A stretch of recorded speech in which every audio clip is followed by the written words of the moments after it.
You're listening to Sox in the Basement, a production of the Broadcast Basement Limited, where every show is 30 minutes of good and comes from a basement bar on the south side of Chicago. Pull up a stool, pour a cold one, and join us right now for Sox in the Basement.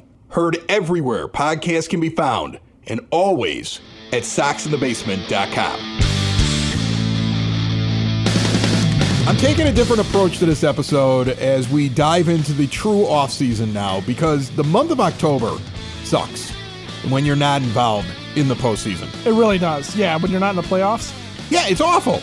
And, you know, we don't have anything else to talk about, right? I mean, you're boring. I don't have anything else to ask you about on this show. Well, thanks, first of all. But second of all, we've heard you talk about the same things over and over and over again. Right. So ad nauseum. And, I don't want to do that. You're the Department of Redundancy department, and I'm just a guy. So where are we here? Right. So we're gonna switch gears now as we dive into the postseason. We have two guests on this episode today. We're gonna take a very, very close look at pitching development, what the White Sox could do with pitching. We're going to dive into all the options that they have with their staff and their bullpen and what they should do, because we know what they should do. Like, we're going to get into what they should do. And then the question becomes, what will they do as we sit around and wait for the first few dominoes to fall? Well, that's the thing, we won't know until they actually do it, right? But we know what this is where I'm worried is that every offseason, since you and I have been doing this show anyway, and every offseason that I've been a White Sox fan, there's always here's what they should do, and then they go and do something completely different. So, I don't know. Do you think Chris Getz is any different? Here's what I'm going to tell you should do. You should go to Cork and Kerry in Beverly and hang out in the fall. You should be over at Cork and Kerry at the park, even in the off-season, for the award-winning menu of burgers and ballpark favorites, the 2-for-1 burgers when you dine in on Mondays. You should make plans to be at 33rd and Princeton in the shadow of the ballpark, pregame, postgame, in-game, when the season returns. Right now, as always, they have the extensive bar with a rotation of craft beers, familiar favorites, spirits, and wines. See everything they have to offer, the home base of Sox in the Basement, the official podcast of Cork and Kerry at the park. See more at corkandkerry.com. Okay, so first things first today, we have a guest on the line we've never had on before, wrote an article on sportsmockery.com about the idea of bringing back Lucas Giolito as one of those free agent pitchers that are out there floating in the ether, and there's a lot of them out there this year. This is a big year for going out and getting arms. I think the White Sox need to invest in a couple of them. You start building now for 2025. Mitchell Kaminski is on the phone. How are you? Hey, good to be here. It's early in the morning. Who needs coffee when you got White Sox baseball to talk about? I'm fired up. Thanks for having me on. I love that you're fired up because we have finished off the 2023 season. Off-season moves are going to begin, and I liked your article. It's a thought that I've had myself. You look at what Giolito did for the Sox just in this past season and compare his numbers for the Sox before he goes off on two other teams. Like, I don't know if every White Sox fan understands this. He's not only with the Angels later in the year, but he's with the Guardians later in the year. And both stops, just atrocious numbers. And so I wonder, is your feeling that if he doesn't have Ethan Katz with him, Lucas Giolito's not a good pitcher, so he has to come back to the White Sox?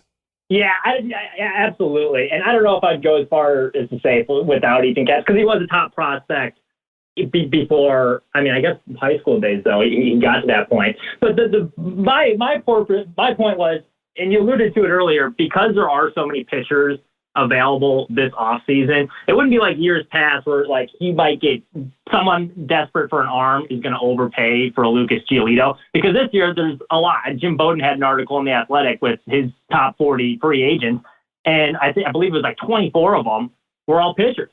So because it's so deep, he's not going to get paid like I think he wants to get paid. And he was with two organizations last year, and the Guardians are a team historically known for being able to develop pitchers and be good at revitalizing careers. And he was that was his worst of the three stops. So I feel like he's going to be looking for a team with a solid pitching coach to try and revitalize his career, rebuild his stock on a shorter deal. And the numbers speak for itself. He kind of does need Ethan Katz. I feel like they're comfortable together. It would help, build his stock back up. And I also think it would be beneficial for the White Sox in some aspects as well.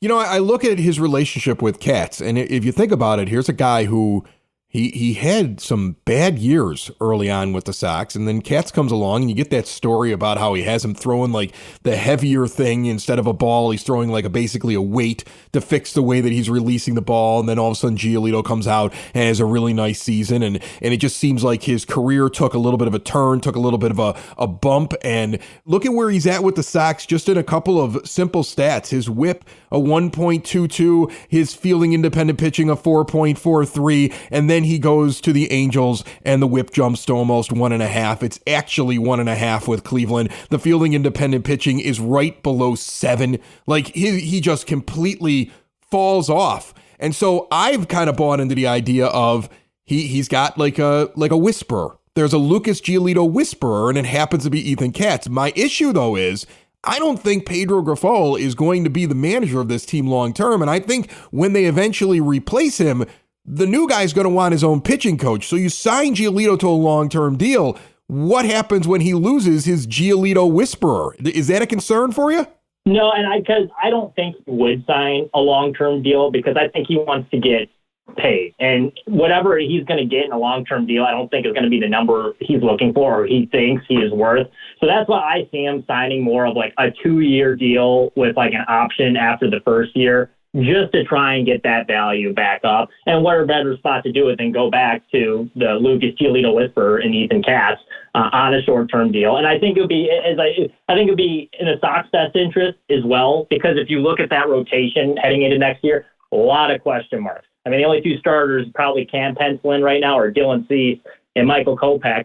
Kopech can't make it past the 5th inning, and Dylan Cease, quite frankly, he struggles to go deep into games too. Now he did throw. I believe it was like 180 innings last year. So it was a little bit better. But if those are your only 2 guys, like that bullpen's going to get taxed, and it's going to get taxed pretty early in the season, especially if you're filling out the rest of the rotation with guys like Garrett Crochet. Well, he's coming off some arm issues.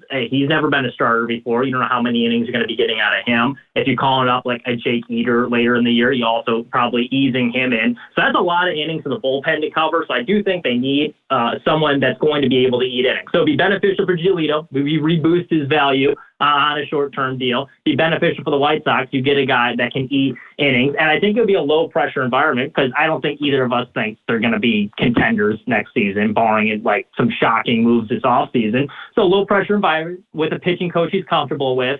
He's able to eat some innings for the Sox. And then maybe, if he boosts his value around the deadline, maybe he can try and flip him again. So I feel like it would work out for both parties. Yeah, I think the only thing that interests me is whether or not the team wants anybody back that they've already moved on from. I don't know what he's like in the locker room. I have absolutely no idea, but it seems like there's this we need to change the culture thing. And so it'd be surprising to me to bring back somebody who was already part of the team. Like, I would think they only want fresh names. They only want new blood. They want to change something in there, so they don't want anybody coming back in there that was part of the last couple of years. I mean, I don't know. I don't know what your feeling is on it, but my feeling is, like, I think he's a good pitcher. I thought that at the deadline, they should have extended him, and they should have been looking to shop Cease, because he's got Boris as his agent, and I'm looking long-term because I knew you weren't winning anything in 23, and I know you're not winning anything in 24, but I see all that payroll flexibility in 25, and I say, wait a minute, we can get back to this really quickly. So, it is surprising to me that they moved on. You would almost need Chris Getz to be a guy who disagreed with his trade and wants him back personally and felt like they made a mistake, the former regime, right?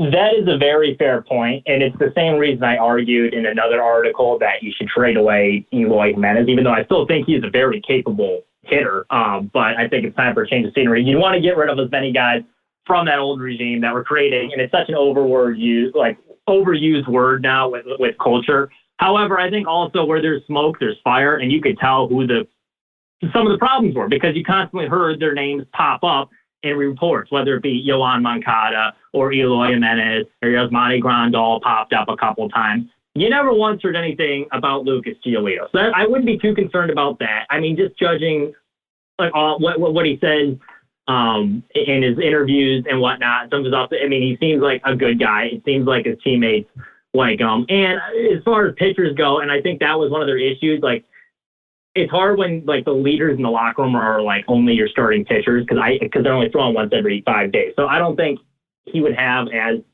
wouldn't be as big of a deal as like he would bring back like a Yasmani Grandal, who's like an everyday player because he's only So I think the effect on the locker room was minimized because of the fact that he's a starter. And also I don't think he was part of the problem. So that's why I wouldn't be as worried if they brought him back. But I do agree. It is a fair point, and Getz might want to do his own thing now, try and separate himself from that old regime. Mitchell Kaminski writes articles over at Sports Mockery. He also pops up on podcast, right? Aren't you on a podcast or two? Yes, I am. The Pinwheels and Ivy podcast, Wednesday nights at 8 o'clock with Matt Zawadzki, Aldo Soto, and the Reverend K. Fid. We do a little Cubs talk, we do a little Sox talk, and there's a lot of nonsense in between. You always need a little bit of nonsense. Thanks so much for joining us.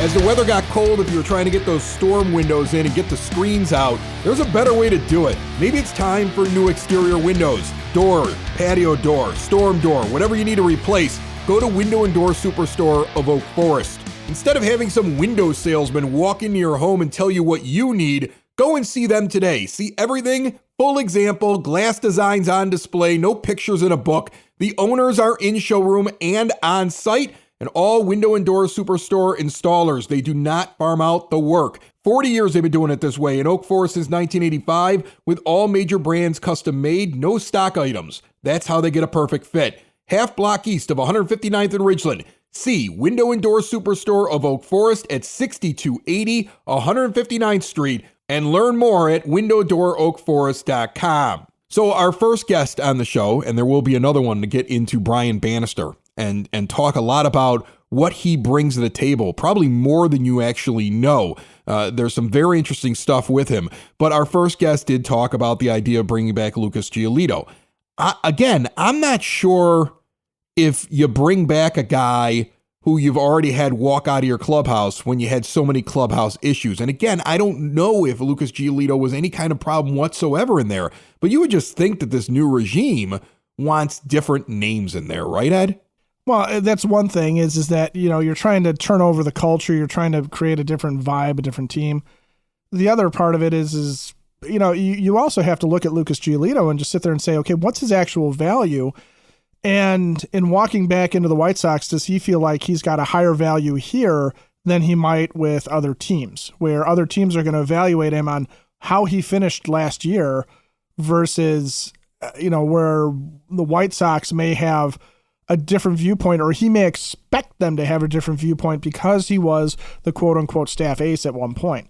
So I don't know. I think it's partially just that you want different voices, different arms, you want a different look than what you've had. And so I don't know that you go and do that, but I do think that they do need to pick up pitching this offseason. I think the rotation needs to be addressed with a few guys this year and let the young guys try and fill in. I have one guy that I consider to be a part of the 5-man rotation, and that's Dylan Cease.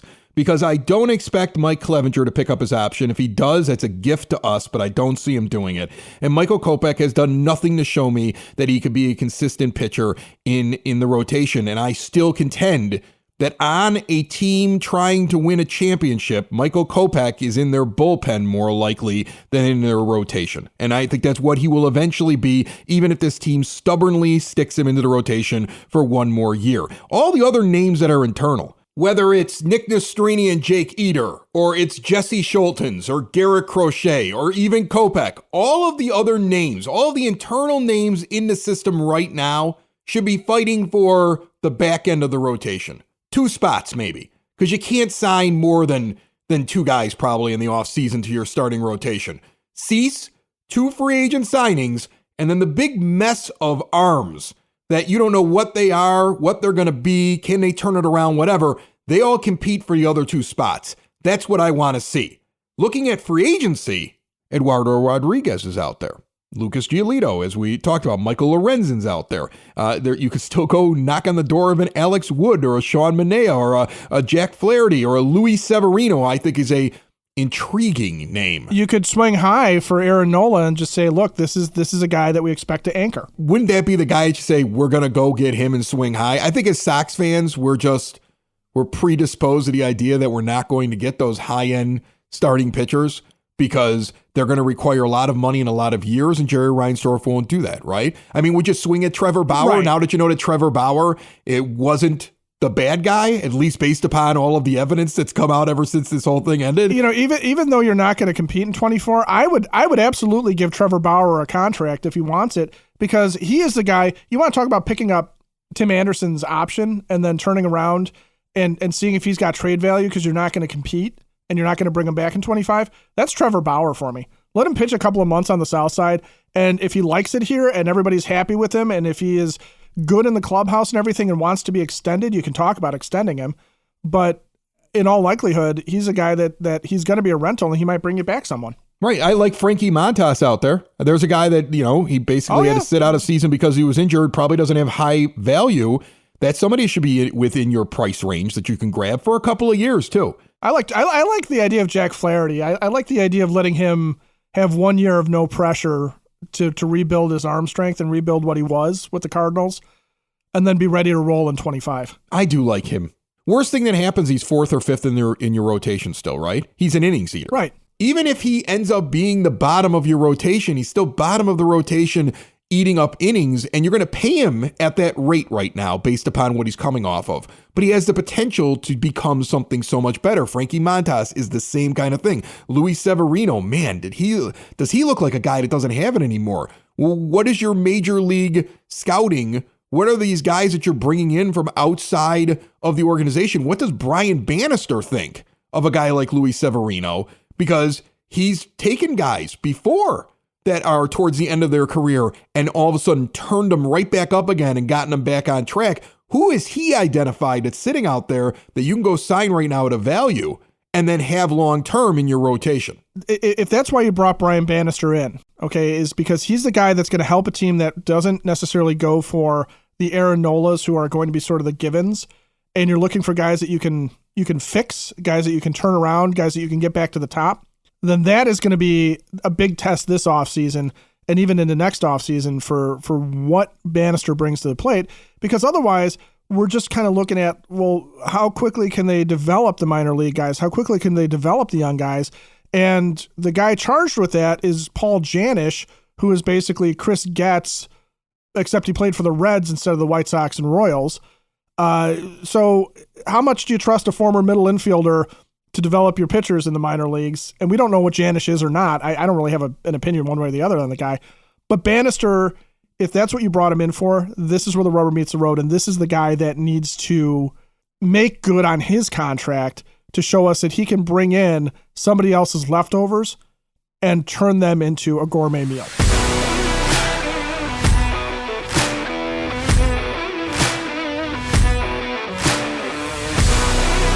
All right, two guys we're going to talk to right now. One of them is going to tell you why Brian Bannister could have a massive impact on the White Sox now and in the future when it comes to their pitching staff. The other one is our good friend Butch Zemar from Elite Benefits of America. Are you interested in any way in the White Sox offseason, or are you just inundated with things that you have to do when it comes to health insurance? Inundated. Yeah. It's that time of the year. It's busy, and it's almost like the doors are busting off. You getting some sleep?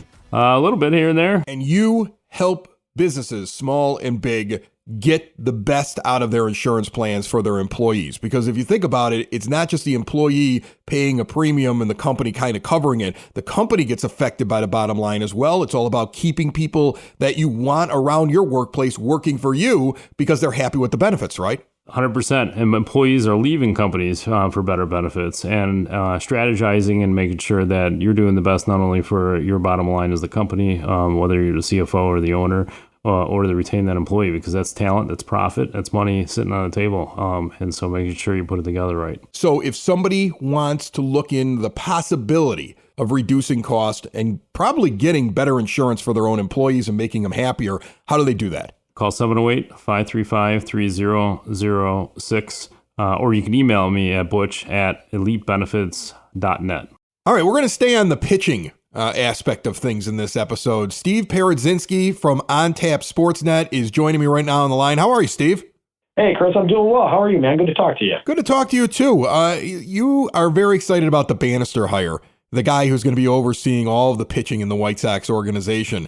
And I read this article it's just put up on Tap Sportsnet, and I immediately was struck by this idea that a book comes out that talks about a new way of building players and getting the most out of them and pitching and all these other things. And they devoted a chapter to Brian Bannister. Like, it looked to me like you were like, this is the guy we probably should have had around here a couple of years ago, but at least we finally got him now.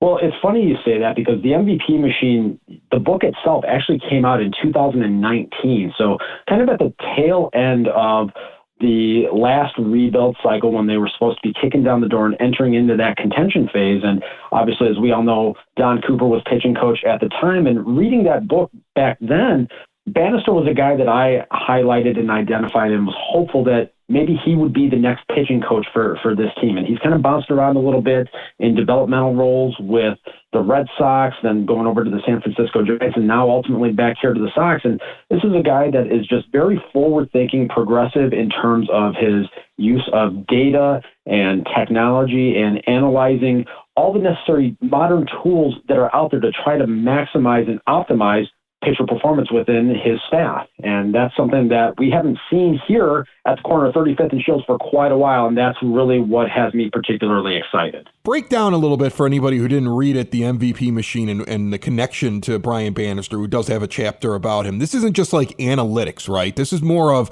using different data and different methods to kind of bring it all together and maximize what guys are able to do on the field, correct? Yeah, absolutely. So there's two guys that really highlight in the chapter devoted to Bannister and the MVP Machine. And one of them was a teammate of Bannister's during his time with the Kansas City Royals, Zach Greinke, former Cy Young Award winner. And then another one was Rich Hill, career journeyman that was kind of at the end of his professional life cycle, so to speak, and at a little bit of a crossroads.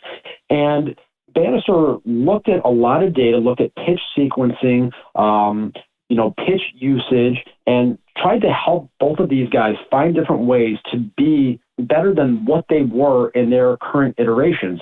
And utilizing a lot of the data, looking at different tools and technology, again, he was able to play at least a small role in some capacity in helping both of those guys to rejuvenate and revitalize their careers. And I mean, Rich Hill is still going here at the age of 42. Zach Greinke became a Cy Young Award winner and was a very successful pitcher for a long time, still pitching to this day himself. So it's kind of those ideas and looking at the individual pitcher, what they do, what their strengths are, and then how to capitalize on those strengths and minimize those weaknesses. And that's really something that Bannister talked about directly in the book, that it's not a cookie-cutter approach, that every pitcher is going to be different.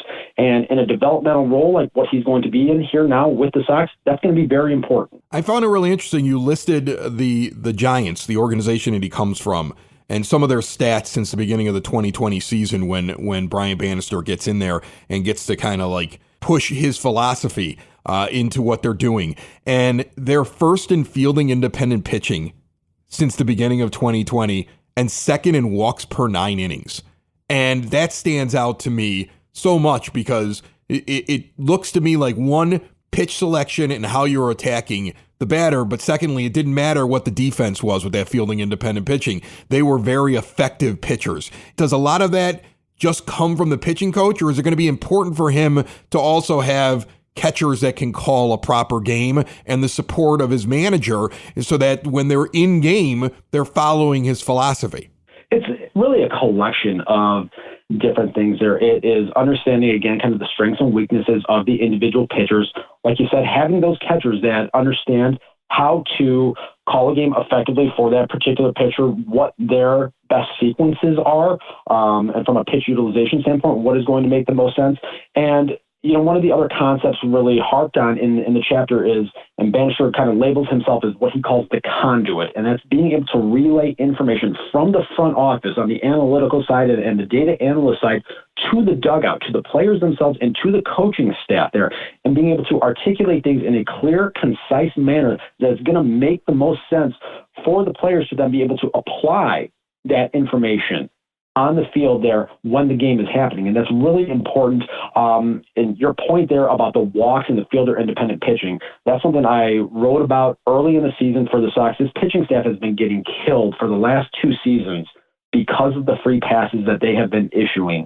And that is going to be one of the quickest ways for this pitching staff to turn around and become more successful and ultimately put this team in a better position is by limiting the number of free passes and extra base runners that they are giving out on an inning-by-inning basis. How significant did you think it was that Matt Wise gets brought in as the new bullpen coach? Because he has experience being a pitching coach, and you don't see that all the time in the bullpen coach. You have a guy now in Brian Bannister that's overlooking the pitching staff, and right away he's like, we need to add another brain in there. We need to find another person that's out there in the bullpen that's actually got a little bit more experience when it comes to pitchers.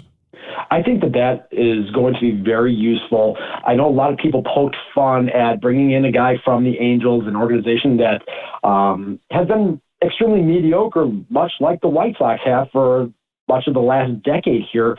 But to your point there, Wise having that experience serving as a pitching coach, I think is going to provide some utility in the sense that, again, just being able to take and look at information from different sources, articulate it to players, do so in real time, which is going to be pretty useful for relievers as they are getting ready for their individual assignments, understanding who it is they're going to have to be going out there and attacking when they are coming into games in different leverage situations there. So I don't see how that is a downside to it.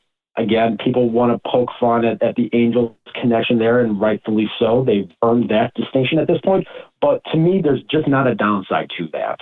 All right, Steve Paradzinski writes for On Tap Sportsnet. He seems to be excited about the idea that Brian Bannister is a part of things, and I am too, Steve. I mean, let's be honest. And we were talking right before we turned on the microphones here, and I was laughing to you. Like, I don't know what Chris Getz is. He wasn't who I wanted to be the general manager of the White Sox, but I'm holding on to that sliver of hope that somehow he was just a guy who was stuck in a front office surrounded by morons who now is like, now we got to bring in a bunch of people that aren't from this White Sox organization because the people in here don't know what they're doing. Like, I'm hoping for that. And every time I see these outside hires, it at least feeds that hope. You're 100% spot on in that assessment. I, too, was not thrilled with the fact that it was just another insular promotion within a White Sox organization that, frankly, doesn't have anybody really internally that deserves to move up in rank and title there. It was just, in my opinion, more laziness from Jerry Reinsdorf. But hopefully Chris Getz has a different, unique vision. And, the idea of bringing in guys like Brian Bannister, like Josh Barfield from the Arizona Diamondbacks, guys that have had success in their specific fields with other organizations that have, in turn, had areas of success. I mean, look, the Arizona Diamondbacks were just in the World Series with a lot of prospects and a farm system that was largely built by Josh Barfield. So hopefully these guys can take some of these principles and some of these concepts that they have instilled in other organizations that have led to success and revamp things here at the corner of 35th and Shields, because my God, is it desperately in need of it right now. Steve Paradzinski writes for On Tap Sportsnet. You can see the entire article right there. Thank you so much, my friend, for coming on Sox in the Basement. Appreciate it, Chris. Great to talk to you as always.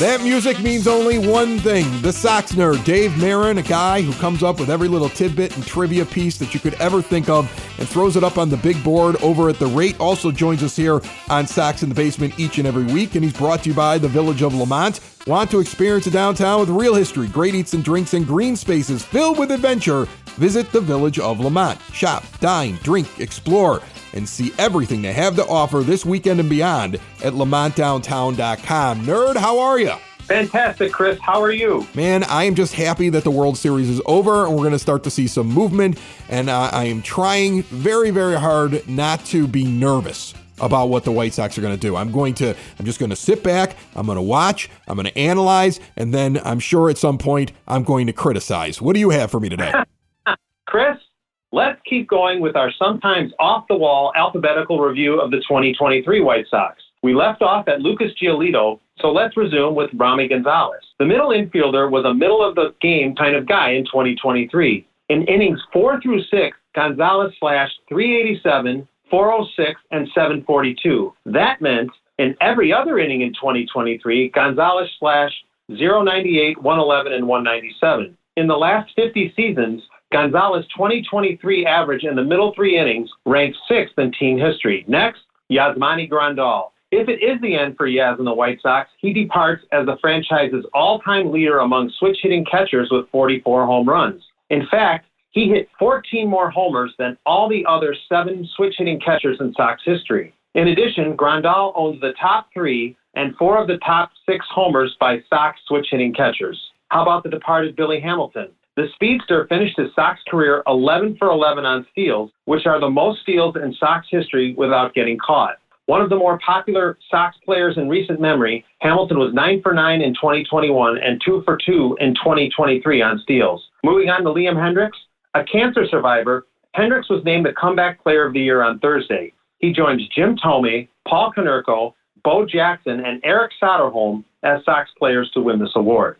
And before I get to my zinger, I remind you that all of these gems and others on players like Graveman, Hazley, and Honeywell, who did not make the podcast cut, are on my blog, which you can link to at soxinthebasement.com. My zinger? Chris, I have an answer for the question we posed last week. I said I was picking the Diamondbacks in the World Series, which was a fail, because they were the last team defeated by the 2023 White Sox. We then wondered, when was the last time the Sox posted their final win of the season against the future World Series champions? Well, I found out, and it is one of my favorite games in Sox history. The year was 1973, and the Sox finished the season in Oakland against the A's, who would go on to win the second of their 3 consecutive titles. The Sox defeated the A's 1-0 in Oakland in the regular season finale in what was Steve Stone's best game with the team. Stone struck out a career-best 12 in 9+ dominating innings and limited the A's to 3 hits in outdueling the great Catfish Hunter. At one point, Stoney retired 24 in a row, which took him through the 9th of the scoreless duel. The Sox got Stone a run in the 10th on a Bucky Dent bases-loaded walk. That's it, Chris. More than you wanted to know about the middle innings, switch-hitting catchers, and Steve Stone masterpieces.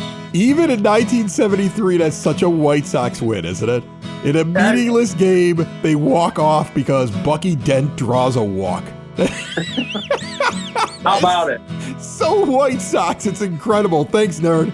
Great talking to you. Sox in the basement. Sox in the basement. Sox in the basement. Sox in the Basement. Heard everywhere podcasts can be found, and always on soxinthebasement.com.